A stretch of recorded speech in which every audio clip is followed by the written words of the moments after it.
అందరికీ నమస్కారం అండి. ఈరోజు టాపిక్గా ప్రధానమంత్రి ఆవాస్ యోజన గ్రామీణ పథకానికి సంబంధించి పూర్తి వివరాలతో ఈ వీడియోలో వివరించే ప్రయత్నం చేస్తున్నానండి. అయితే ఈ పథకానికి సంబంధించి నిజానికి ఎవరికైతే ఇల్లు అవసరం అవుతుందో అటువంటి వ్యక్తులను గుర్తించడమే ఈ పథకం యొక్క ప్రధాన ఉద్దేశం. ఎంపిక ప్రమాణాలు ఎలా చేస్తారంటే సామాజిక, ఆర్థిక మరియు కులగణన బేస్ చేసుకొని ఈ లబ్ధిదారులు అనేది ఎంపిక చేయడం జరుగుతుందండి. ఈ పథకానికి లబ్ధిదారులుగా తక్కువ ఆదాయ సమూహం ఉన్నటువంటి వాళ్ళు ఎవరైతే ఉన్నారో వాళ్ళకి, దారిద్ర్య రేఖకు దిగునటువంటి కుటుంబాలు ఏవైతే ఉన్నాయో అంటే బీపీఎల్ కుటుంబాలు ఏవైతే ఉన్నాయో ఆ సమూహం ఉన్న వాళ్ళు ఈ లబ్ధిదారులు ఎంపిక చేయబడతారు.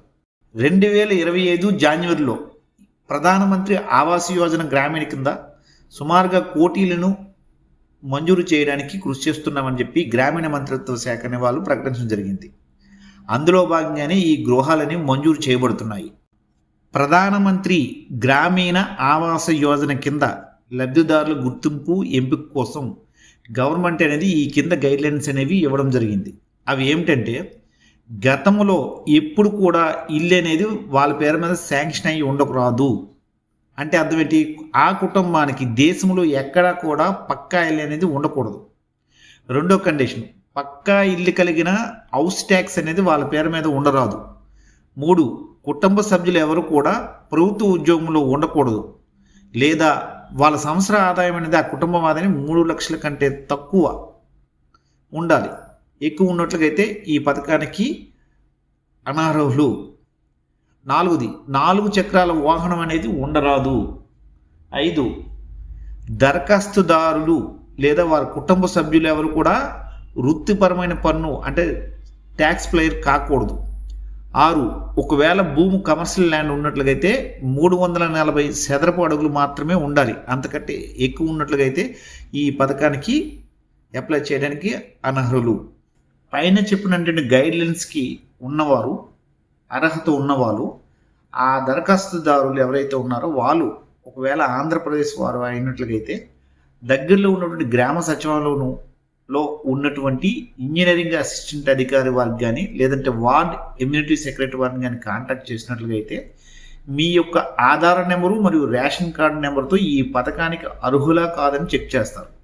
ఒకవేళ అర్హులైనట్లయితే దరఖాస్తుకు అవసరమైనటువంటి అన్ని డాక్యుమెంట్లు వారికి ఇవ్వాల్సి ఉంటుంది. ప్రధానమంత్రి ఆవాస్ యోజన గ్రామీణ పథకానికి దరఖాస్తు చేయడానికి అవసరమైనటువంటి పత్రాలు ఏంటి? ఆధార్ కార్డు జెరాక్స్ భార్య పేరు మీద బ్యాక్ సైడ్ అనేది సంతకం చేసి ఉండాలి. ఎందుకంటే ఆధార్ కార్డుని ఆ సమాచారాన్ని ఉపయోగించడానికి మీ సమ్మతి తెలియజేసినట్లుగా బ్యాక్ సైడ్ అనేది సైన్ చేయాలి. రేషన్ కార్డు కానీ బియ్యం కార్డు కానీ xerox copy, bank account xerox copy, job card xerox copy, దరఖాస్తుదారుని పాస్పోర్ట్ సైజ్ ఫోటోలు 2, పట్టా లేదా పొజిషన్ సర్టిఫికేట్ జెరాక్స్ కాపీ. ఇది ఏంటంటే సొంత ప్లేస్ ఉండాలి కాబట్టి దానికోసం ఈ పొజిషన్ సర్టిఫికేట్ అనేది అవసరం. అలాగే క్యాష్ టు ఇన్కమ్ సర్టిఫికేట్. 9వది ఏంటంటే మొబైల్ నెంబరు ఆధార్ నెంబర్కి లింక్ అయ్యి ఇప్పుడు పనిచేస్తున్న మొబైల్ అయి ఉండాలి. పైన చెప్పినటువంటి డాక్యుమెంట్స్ తీసుకుని మీకు దగ్గరలో ఉన్న గ్రామ సచివాలయంకి వెళ్ళినట్లయితే అక్కడ ఇంజనీరింగ్ అసిస్టెంట్ అధికారి వారి దగ్గరికి ఈ డాక్యుమెంట్స్ అన్ని పట్టుకెళ్ళి ఇస్తే అతను ఆన్లైన్ చేస్తారు. ఆన్లైన్ చేసిన తర్వాత మండల ఏఈ హౌసింగ్ లాగిన్కి ఆ అప్లికేషన్ అనేది ఫార్వర్డ్ చేయడం జరుగుతుంది. అక్కడి నుంచి డిఈ లాగిన్కి ఫార్వర్డ్ చేస్తారు. ఫైనల్గా డిఈ లాగిన్లో అప్రూవ్డ్ అయిన లిస్ట్ అనేది ఫైనల్ లిస్టు. ఈ లిస్ట్ అనేది ఖచ్చితంగా గ్రామ సభకి తీసుకుని రావాలి. మన పంచాయతీలో ఉన్నటువంటి గ్రామ సభ ఏదైతే ఉందో ఆ గ్రామ సభ అప్రూవ్డ్ అనేది ఈ ఫైనల్ లిస్ట్ అనేది అవసరం. సో అక్కడ ఉన్నటువంటి ఆ ఫైనల్ లిస్టులో ఆ పేర్లన్నీ కూడా ఈ అర్హతకు తగ్గట్టుగా ఉన్నాయని చెప్తూ ఆ గ్రామ సభ అనేది ఆమోదం చెయ్యాలి. ఒకవేళ అనర్హత వ్యక్తులకి ఎవరికైనా ఇచ్చినట్లుగా అయితే ఆ గ్రామ సభలో నుంచి ఆ జాబితాలో నుంచి ఆ పేరు తొలగించే అధికారం ఆ గ్రామ సభకి అయితే ఉంటుంది. ఈ గ్రామ సభ నిర్వహించిన తర్వాత ఈ రిజల్యూషన్ కాపీ అనేది పైన ఇంజనీరింగ్ అసిస్టెంట్, పంచాయతీ సెక్రటరీ కానీ విఆర్ఓ కానీ గ్రామ సర్పంచ్ ఆ గ్రామానికి చెందినటువంటి పెద్దలు ఒక 5 సంతకాలు చేసి ఈ గ్రామ రిజల్యూషన్ కాపీ అనేది సిద్ధం చేస్తారు. ఇలా సిద్ధం చేసినటువంటి ఈ కాపీని ఇంజనీరింగ్ అసిస్టెంట్ అధికారి మండల ఏఈ వారికి సబ్మిట్ చేస్తారు. అక్కడి నుంచి డిఈ ఆఫీస్కి వెళ్తుంది. డిఈ ఆఫీస్ నుంచి ప్రాజెక్ట్ డైరెక్టర్ పీడీ హౌసింగ్ వద్దకి వెళ్తుంది. అక్కడ ఫైనలైజ్ అయ్యి శాంక్షన్ లిస్ట్ అనేది బయటకు వస్తుంది అనమాట. అలా శాంక్షన్ అయినటువంటి ఫైనల్ లిస్ట్ అనేది మండల ఏఈ వరకు వస్తుంది. మండల ఏఈ దగ్గర నుంచి ఇంజనీరింగ్ అసిస్టెంట్, మీ సచివాలయ ఇంజనీరింగ్ అసిస్టెంట్ అనేది ఆ అప్లికేషన్కి డేటా ఇవ్వడం జరుగుతుంది, ఫైనల్ లిస్టు. ఆ లిస్ట్ అనేది ఏం చేస్తారంటే ఫైనల్ లిస్ట్ వచ్చిన తర్వాత మీ పేరు అనేది మీకు ఇలా మీకు ఇల్లు అనేది శాంక్షన్ అయిందని చెప్పేసి వాళ్ళు మీకు సమాచారం అనేది ఇవ్వడం జరుగుతుంది. శాంక్షన్ అయిందని చెప్పిన తర్వాత ఇంటి నిర్మాణం చేసేటప్పుడు తప్పనిసరిగా ఈ 7 దశలు అనేవి మనం అనుసరించాలి.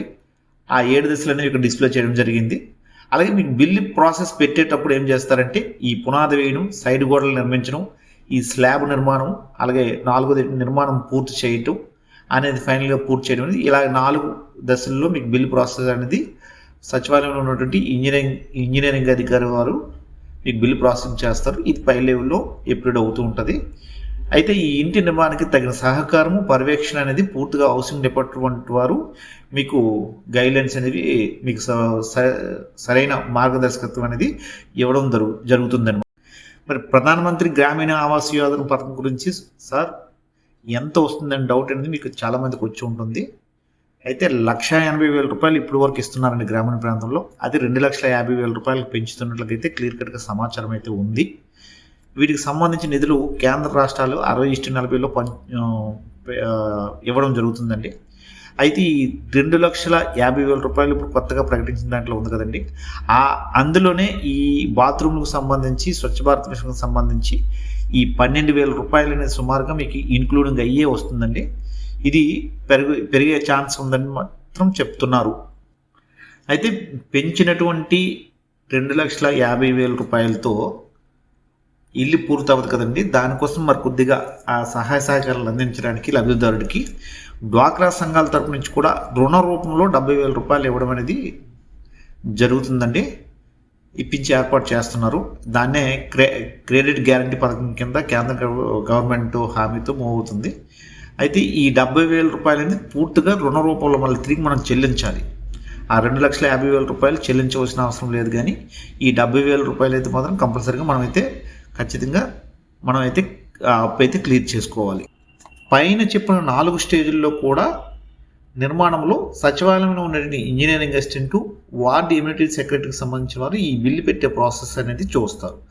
ఒక్కొక్క స్టేజ్ విడిగా ఎంబుక్ రికార్డ్ చేసుకుంటూ వరుస క్రమం అనేది ప్రకారంగా మీకు బిల్లు ప్రాసెస్ అనేది చేస్తారు. మొదటి స్టేజ్లోని ఇల్లు కట్టడం స్టార్ట్ చేసిన తర్వాత పునాదులు పూర్తి చేశాక మీరు ఇంజనీరింగ్ అసిస్టెంట్ అధికారిని కలిసినట్లయితే వారు సైట్ వద్ద దగ్గరకు వచ్చి జియో ట్యాగింగ్ అనేది చేసి ఈ ఎంబుక్ రికార్డ్ కంప్లీట్ చేసి మండల ఏఈ వర్క్ ఫార్వర్డ్ చేస్తారు. అలా ఏఈ వారు అనేది డిఈ వర్క్ ఫార్వర్డ్ చేసిన తర్వాత అక్కడ ఫైనల్ అప్రూవ్డ్ అయిన తర్వాత లబ్ధిదారుడు బ్యాంక్ అకౌంట్లోకి మొదటి స్టేజ్ డబ్బులు అనేవి క్రెడిట్ అవుతాయి. రెండవ స్టేజ్ ఏమిటి? పక్క గోడల నిర్మాణం. ఈ పక్క గోడల నిర్మాణం కంప్లీట్ అయిన తర్వాత ఇంజనీరింగ్ అసిస్టెంట్కి సమాచారం అందించినట్లయితే మళ్ళీ సేమ్ ముందు చెప్పినట్టుగా జియో ట్యాగింగ్ అనేది కంప్లీట్ చేసి ఆ ప్రాసెస్ అంతా అయిన తర్వాత మీకు పై స్టేజ్లో అంటే ఏఈ డిఈ అయిన తర్వాత అక్కడ ఫైనలైజ్ అయిన తర్వాత మీకు డైరెక్ట్గా అకౌంట్లో రెండవ స్టేజ్ అమౌంట్ అనేది క్రెడిట్ అవుతుంది. అలాగే థర్డ్ స్టేజ్లో స్లాబ్ నిర్మాణం కోసం ఇంజనీరింగ్ అసిస్టెంట్ వారికి సమాచారం ఇచ్చినట్లుగా అయితే స్లాబ్ వేసి నిర్మాణం చేశాక సేమ్ జియో ట్యాగింగ్ మళ్ళీ చేసి ఈ కంప్లీట్ అంతా ప్రాసెస్ చేసి మళ్ళీ మీకు ఎంబుక్ రెడీ చేసి ఈ డైరెక్ట్గా బ్యాంక్ ఖాతాలో ఆ అప్రూవ్డ్ అయిన తర్వాత ఆ అమౌంట్ అనేది మీకు క్రెడిట్ అవ్వడం జరుగుతుంది. 4వ స్టేజ్ అంటే పూర్తిగా ఇల్లు కంప్లీట్ అయిపోయిన తర్వాత మళ్ళీ జియో ట్యాగింగ్ చేసి ఇదంతా పైకి ప్రాసెస్ కంప్లీట్ చేసిన తర్వాత మీకు డైరెక్ట్గా అకౌంట్లు అనేది ఈ అమౌంట్ అనేది క్రెడిట్ అవుతాయి. 4వ స్టేజ్లో సుమారుగా ఇల్లు కంప్లీట్ అయ్యాక తర్వాత బిల్ అనేది సేమ్ ప్రాసెస్లో బిల్లు పెడతారు.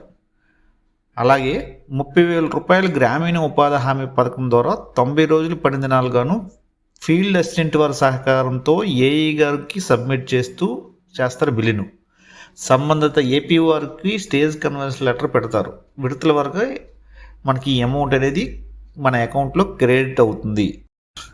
యూట్యూబ్ చూస్తున్న వాళ్ళందరికీ కూడా ఒక ముఖ్యమైన రిక్వెస్ట్ అండి, ఇటువంటి వీడియోలు తయారు చేస్తున్నప్పుడు గవర్నమెంట్ అఫీషియల్ వెబ్సైట్కి సంబంధించి చాలా గ్యాదర్ చేసి మీకోసం ఈ సమాచారాన్ని సేకరణ చేస్తున్నాను. చిన్న డౌట్ కూడా మీకు ఉండకూడదనే ఉద్దేశంతో వీడియో చూస్తే కంప్లీట్గా మీ కంటెంట్ అంతా ఇవ్వడానికి నేను చాలా ప్రయత్నాలు అయితే చేస్తున్నాను. ఇలాంటి మంచి కంటెంట్ కోసం నా యూట్యూబ్ ఛానల్ సబ్స్క్రైబ్ చేసుకుని మీ ఫ్రెండ్స్కి కానీ లేదంటే మీ ఊరు ఉన్న గ్రూపుల్లో కానీ ఈ వీడియోని షేర్ చేయవలసిందిగా నేనైతే మిమ్మల్ని రిక్వెస్ట్ చేస్తున్నాను. సరే, ఇక వీడియోలోకి వెళ్దాం.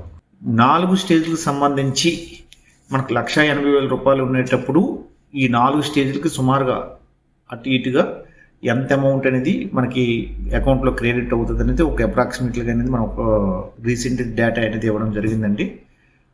అలాగే గ్రామీణ ఉపాధి హామీ పథకం నుంచి కూడా మనం ఎంత అనేది మీకు ఇక్కడ డిస్ప్లే చేయడం జరిగింది.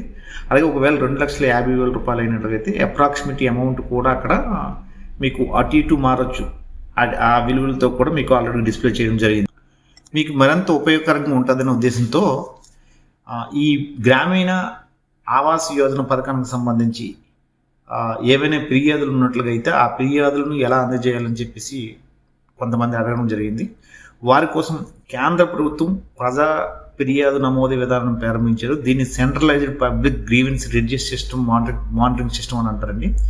అయితే ఇది ఏ పౌరుడికి ఎవరికైనా ఇబ్బంది ఎదుర్కొంటే లబ్ధిదారులు వాళ్ళు డైరెక్ట్గా దీనికి సంబంధించి ఒక లెటర్ అయితే రాయొచ్చండి. అలాగే అక్కడ లింక్ కూడా ఇవ్వడం జరిగింది. ఆ లింక్లోకి వెళ్ళి మీ పబ్లిక్ గ్రీవెన్స్ యాప్పై క్లిక్ చేస్తే అది డైరెక్ట్గా మీకు ఆ పోర్టల్లో తీసుకెళ్తుంది. మీరు ఏదైతే అక్కడ మీకున్న ప్రాబ్లమ్స్ ఏదైతే ఉందో ఆ ప్రాబ్లమ్ని అక్కడ నమోదు చేయవచ్చు. తర్వాత కొంత సమయం తర్వాత ఆ స్థితి కూడా మీకు అది డైరెక్ట్గా సంబంధిత అధికారికి వెళ్ళి ఆ ప్రాబ్లం అయితే మీకు ఏదైతే ఇబ్బంది పడుతున్నారో దాన్ని క్లియర్ చేసే ప్రయత్నం అయితే అక్కడ చేస్తారు. ఈ ప్రధానమంత్రి ఆవాస్ యోజన పథకం అనేది ఈ స్టేటస్ని లబ్ధిదారులు డైరెక్ట్గా సొంతంగా చెక్ చేసుకోవడానికి ఏమైనా ఆన్లైన్ అవకాశం ఉందని చెప్పేసి అడగడం జరిగిందండి.